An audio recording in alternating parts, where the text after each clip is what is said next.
13 अगस्त 1972 की वो रात पाकिस्तान के रावलपिंडी में स्थित एक कड़ी सुरक्षा वाले prisoner of war POW camp में इतिहास रचने वाली थी। ये वो कैंप था जहां 1971 के भारत पाकिस्तान युद्ध के बाद भारतीय वायुसेना के 12 बहादुर पायलटों को कैद करके रखा गया था। कैंप की सुरक्षा इतनी सख्त और अभेद्य थी कि कोई कल्पना भी नहीं कर सकता था कि यहां से कोई जिंदा निकल पाएगा। चारों ओर ऊंची ऊंची दीवारें खड़ी थीं, जिनके ऊपर कंटीले तार बिछे हुए थे और हर कोने में हथियारबंद पाकिस्तानी सैनिक पहरा दे रहे थे।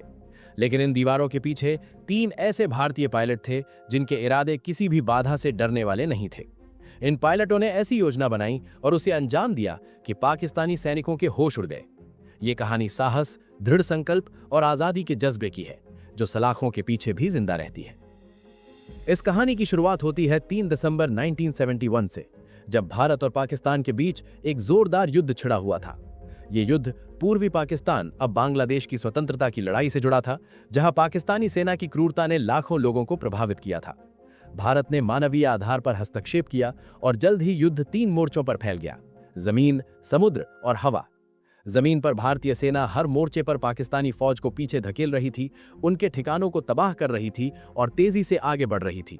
लेकिन आसमान में हालात इतने सरल नहीं थे। हवाई युद्ध में दोनों पक्षों के पायलटों को कठिन चुनौतियों का सामना करना पड़ रहा था।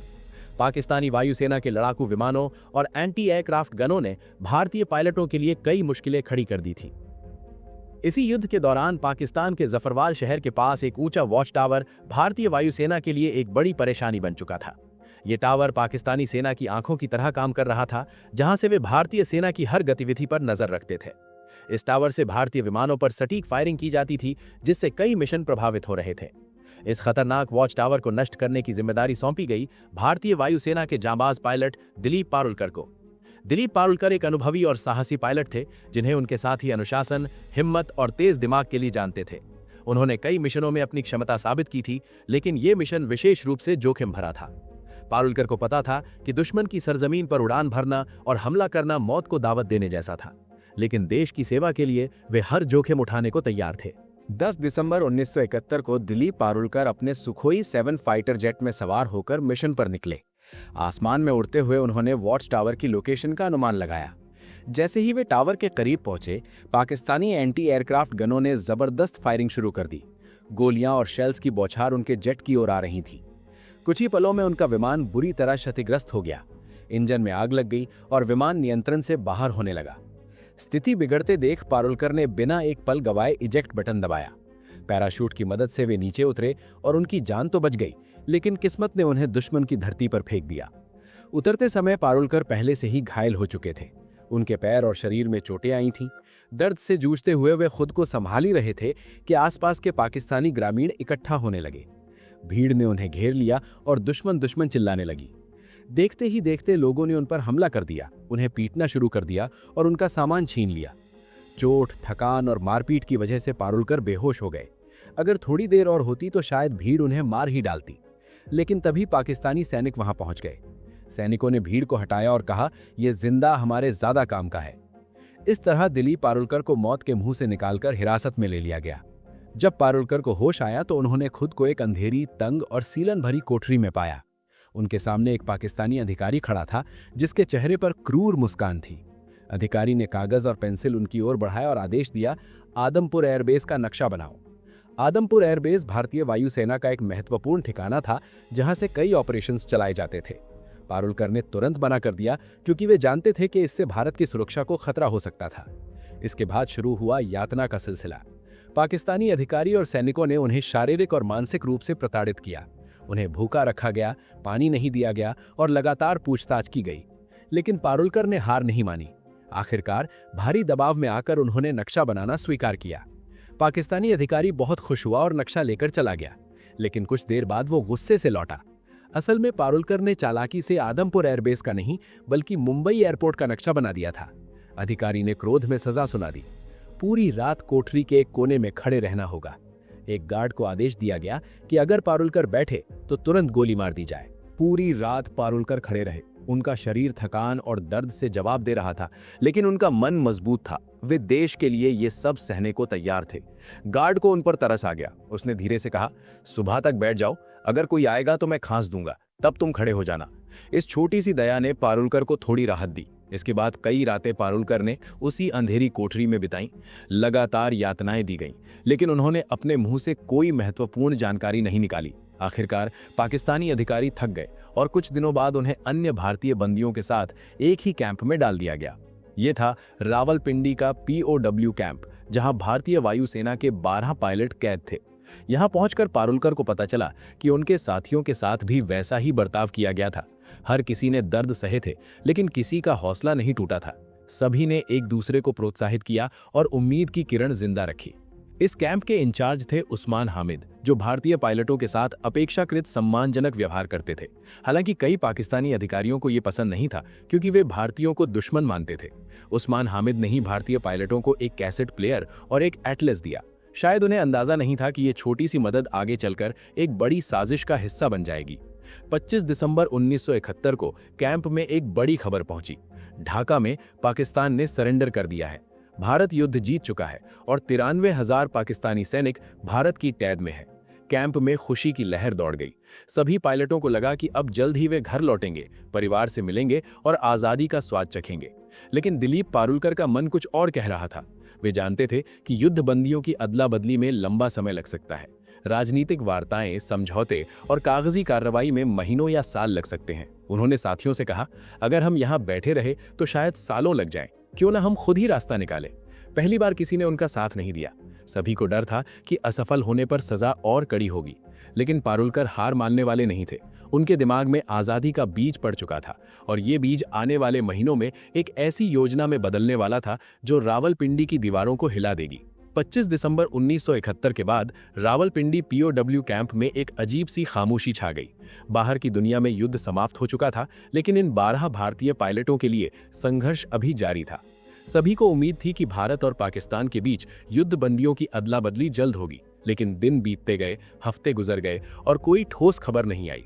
पारुलकर को अंदर ही अंदर महसूस हो रहा था कि सरकारी बातचीत में बहुत समय लग सकता है। उनका मन इंतजार करने को तैयार नहीं था। उनके लिए आज़ादी का मतलब था खुद के दम पर निकलना। शुरुआत में उन्होंने एक अलग योजना सोची। रात को टॉयलेट जाते समय साथ आने वाले सिपाही की बंदूक छीनकर उसे ढाल बनाकर बाहर निकलना। लेकिन ये योजना बहुत जोखिम भरी थी। अगर असफल हुए तो मौत निश्चित थी। काफी सोच विचार के बाद पारुलकर ने खुद ही ये प्लान छोड़ दिया। समय बीतता गया, कई महीने गुजर चुके थे, लेकिन भारत सरकार की ओर से कोई हलचल नहीं दिख रही थी। कैंप में मायूसी बढ़ने लगी। पायलटों के चेहरे पर उदासी छा गई और वे एक दूसरे से बात करके समय काटते। तब पारुलकर ने एक बार फिर साथियों से बात की। इस बार 2 लोग आगे आए, MS ग्रेवाल और हरीश सिंह जी। तीनों ने तय किया कि अगर किस्मत ने मौका दिया तो वे उसका पूरा फायदा उठाएंगे। अब शुरू हुआ असली प्लान। सबसे पहले उन्होंने कैंप के इंचार्ज उस्मान हामिद द्वारा दिए गए एटलस को ध्यान से पढ़ना शुरू किया। रात रात भर वे नक्शे देखते, रास्ते समझते और संभावित रूट्स की तलाश करते। प्लान स्पष्ट था। जेल से निकलने के बाद सीधे भारत पाकिस्तान बॉर्डर जाना खतरनाक था, क्योंकि युद्ध के बाद वहां सुरक्षा बहुत सख्त थी। इसलिए उन्होंने फैसला किया कि वे पहले अफगानिस्तान की ओर जाएंगे और वहां से किसी तरह भारत पहुंचेंगे। अफगानिस्तान तब एक तटस्थ देश था और वहां से भारतीय दूतावास की मदद ली जा सकती थी। अगला कदम था सही सेल चुनना। उन्हें ऐसा सेल चाहिए था जो कैंप की बाहरी दीवार के सबसे करीब हो, जहां गार्डों की आवाजाही कम हो। काफी निरीक्षण और सावधानी से जांच के बाद उनकी नजर सेल नंबर 4 पर पड़ी। लेकिन उस सेल में शिफ्ट होना आसान नहीं था। यहां पारुलकर की समझदारी काम आई। उनका व्यवहार गार्डों के साथ हमेशा सौम्य रहा था। धीरे धीरे उन्होंने कुछ सिपाहियों से जान पहचान बढ़ाई। उसी का फायदा उठाकर उन्होंने रिक्वेस्ट डाली और आखिरकार पारुलकर, ग्रेवाल और हरीश सिंह जी को सेल नंबर 4 में शिफ्ट कर दिया गया। इस सेल में पहले से एक और भारतीय पायलट थे, विद्याधर शंकर चाटी। चाटी भागने के प्लान में शामिल नहीं होना चाहते थे, क्योंकि उन्हें डर था कि असफलता पर सभी को सजा मिलेगी। लेकिन वे इन तीनों की मदद करने को तैयार थे और यही मदद आगे चलकर बेहद महत्वपूर्ण साबित हुई। अब असली चुनौती थी दीवार में सुरंग बनाना। सेल की दीवार लगभग 18 इंच मोटी थी, जिसमें सीमेंट और ईंटें मजबूती से जुड़ी हुई थीं। बिना किसी औजार के इसे तोड़ना असंभव था, लेकिन किस्मत ने फिर साथ दिया। किसी तरह उन्होंने एक कैंची और एक स्क्रू ड्राइवर चुरा लिया। हर रात ठीक 12 बजे से 1 बजे तक बेड के नीचे जाकर काम शुरू होता। एक व्यक्ति दीवार को रेतता, जबकि बाकी 2 पहरा देते और आवाजों पर नजर रखते। दीवार से निकलने वाली मिट्टी और सीमेंट को बेड के नीचे छुपा दिया जाता। सुरक्षा बढ़ाने के लिए उन्होंने सेल के अंदर लगे बल्ब का फ्यूज उड़ा दिया, ताकि गार्ड ठीक से देख न सके। जेल में बल्ब बदलने की प्रक्रिया लंबी थी और इसका फायदा इन तीनों को मिला। एक रात खतरा बहुत करीब आ गया। एक गार्ड ने बाहर से झांक कर देखा और उसे लगा कि सेल में सिर्फ 3 पायलट हैं, जबकि उस वक्त हरीश सिंह जी बेड के नीचे काम कर रहे थे। गार्ड ने आवाज लगाई, लेकिन तीनों ने सोने का नाटक किया। गार्ड भागकर इंचार्ज उस्मान हामिद को बुलाने गया। उसी पल सिंह जी चुपचाप बाहर निकले और लेट गए। जब उस्मान हामिद आए और चारों पायलटों को देखा तो उन्होंने गार्ड को ही डांट दिया। इस घटना ने तीनों को और सतर्क बना दिया। दिन बीतते गए, हफ्ते महीनों में बदल गए। दीवार की ईंटों से सीमेंट निकाला जाता, फिर ईंटों को वैसे ही वापस लगा दिया जाता। बाहर से देखने पर सब कुछ सामान्य लगता। साथ ही उन्होंने भागने की तैयारी शुरू कर दी। हर कैदी को हर महीने 57 रुपए मिलते थे। इन्हीं पैसों से तीनों में ड्राई फ्रूट्स, कंडेंस्ड मिल्क और अन्य जरूरी सामान इकट्ठा किया। उन्हें पता था कि जेल से बाहर निकलने के बाद जिंदगी और कठिन होगी। जंगलों, पहाड़ों और दुश्मन इलाकों से गुजरना पड़ेगा। दिशा जानने के लिए कंपास की जरूरत थी। उन्होंने कैसेट प्लेयर के मैग्नेट और कपड़े सिलने वाली सुई से एक जुगाड़ू कंपास बनाया। पारुलकर को घर से जो कपड़े मिले थे, उनसे जेल के टेलर को पैसे देकर तीनों के लिए पठानी सूट सिलवाए गए, ताकि बाहर निकलने के बाद वे स्थानीय लोगों में घुल मिल सके। धीरे धीरे दीवार का छेद इतना बड़ा हो गया कि एक इंसान उसमें से निकल सके। आखिरी परत, जो सिर्फ प्लास्टर थी, को जानबूझकर छोड़ दिया गया ताकि भागने वाली रात उसे आसानी से तोड़ा जा सके। 13 अगस्त 1972 की रात रावलपिंडी पीओडब्ल्यू कैंप के ऊपर काले बादल छाए हुए थे। तेज हवा चल रही थी और थोड़ी देर में मूसलाधार बारिश शुरू हो गई। यही वो रात थी जिसका इंतजार दिलीप पारुलकर, MS ग्रेवाल और हरीश सिंह जी महीनों से कर रहे थे। तीनों ने अपने पठानी सूट पहने, ड्राई फ्रूट्स, कंडेंस्ड मिल्क, जुगाड़ू कंपास और थोड़े पैसे साथ रखे। जाने से पहले उन्होंने अपने साथी विद्याधर शंकर चाटी को गले लगाया और धन्यवाद कहा। अब आखिरी कदम बाकी था। पारुलकर ने दीवार की आखिरी परत को धीरे धीरे तोड़ा। बारिश की वजह से आवाज बाहर तक नहीं गई। एक एक करके तीनों उस संकरे छेद से बाहर निकल आए। बाहर आकर उन्होंने देखा कि दीवार के पास ही एक पाकिस्तानी गार्ड चारपाई पर सो रहा था। तीनों सांस रोककर दीवार की ओर भागे। कुछ कपड़ों को बांधकर उन्होंने रस्सी बनाई, उसे ऊपर फेंका और दीवार के कटीले तारों के पार अटका दिया। पहले पारुलकर, फिर ग्रेवाल और आखिर में हरीश सिंह जी दीवार फांदकर दूसरी तरफ उतर गए। अब वे जेल से बाहर थे, लेकिन असली संघर्ष अब शुरू होने वाला था। तीनों तेजी से भागते हुए बस स्टैंड पहुंचे। किस्मत साथ थी, उन्हें पेशावर जाने वाली बस मिल गई। पूरी रात सफर करने के बाद सुबह करीब 6 बजे वे पेशावर पहुंच गए। यहाँ सबसे बड़ा खतरा पहचान का था। अगर उनसे कलमा पढ़ने को कहा जाता या कोई मेडिकल चेक होता तो तुरंत पकड़े जाते। इसलिए तीनों ने खुद को क्रिश्चियन बताने का फैसला किया। पेशावर से उन्होंने एक लोकल बस ली और सुबह करीब 9:30 बजे लंडी कोटल पहुंचे। उधर सुबह 11 बजे रावलपिंडी के कैंप में हड़कंप मच चुका था। पाकिस्तानी गार्डों को पता चल गया कि 3 भारतीय पायलट भाग चुके हैं। जब गार्ड सेल में पहुंचे और दीवार में बना बड़ा सुराग देखा तो कुछ पल के लिए सब सन्न रह गए। किसी को यकीन नहीं हो रहा था कि इतनी कड़ी सुरक्षा के बावजूद ये संभव हो गया। गार्ड गुस्से से तमतमा उठे। उन्हें लगा कि अगर सीनियर अधिकारियों को सच्चाई पता चली तो सजा उन्हें मिलेगी। इसी गुस्से और डर में उन्होंने सोचा कि विद्याधर शंकर चाटी, जिन्होंने इन तीनों की मदद की थी, उन्हें गोली मार दी जाए। फिर सीनियर्स को बताया जाए कि चाटी भी भागने की कोशिश कर रहे थे, इसलिए मजबूरी में मारना पड़ा। लेकिन सीनियर अधिकारियों को जल्द ही साफ जानकारी मिल गई कि असल में कितने कैदी भागे हैं। इसी वजह से गार्ड चाटी को मारने की हिम्मत नहीं कर पाए। उधर जेल से दूर निकल चुके तीनों पायलटों के सामने अगली चुनौती थी। अब उन्हें अफगानिस्तान में दाखिल होने के लिए तुर्खम बॉर्डर पार करना था, जो वहां से सिर्फ 5 किलोमीटर दूर था। दूरी कम थी, लेकिन सबसे बड़ी समस्या रास्ता नहीं पता होना था। उन्होंने अपने पास मौजूद एटलस में देखा कि तोरखम बॉर्डर के पास लंडी खाना रेलवे स्टेशन दिखाई दिया। नक्शे के हिसाब से अगर वे वहां पहुंच जाते तो वहां से बॉर्डर जाना आसान हो सकता था। लेकिन उन्हें यह नहीं पता था कि एटलस पुराना था और लंडी खाना रेलवे स्टेशन 1932 में ही बंद हो चुका था। तीनों एक चाय की दुकान पर पहुंचे और वहां खड़े एक आदमी से पूछा, लंडी खाना कैसे जाएं? ये सुनते ही आसपास के लोग उन्हें घूरने लगे। तभी एक आदमी आगे आया और सख्त लहजे में पूछा, तुम कौन हो, कहां से आ रहे हो और कहां जा रहे हो? पारुलकर ने जवाब दिया, हम पाकिस्तान एयरफोर्स के अफसर हैं, छुट्टी पर हैं और घूरने जा रहे हैं। दुर्भाग्य से वो आदमी तहसीलदार का क्लर्क था।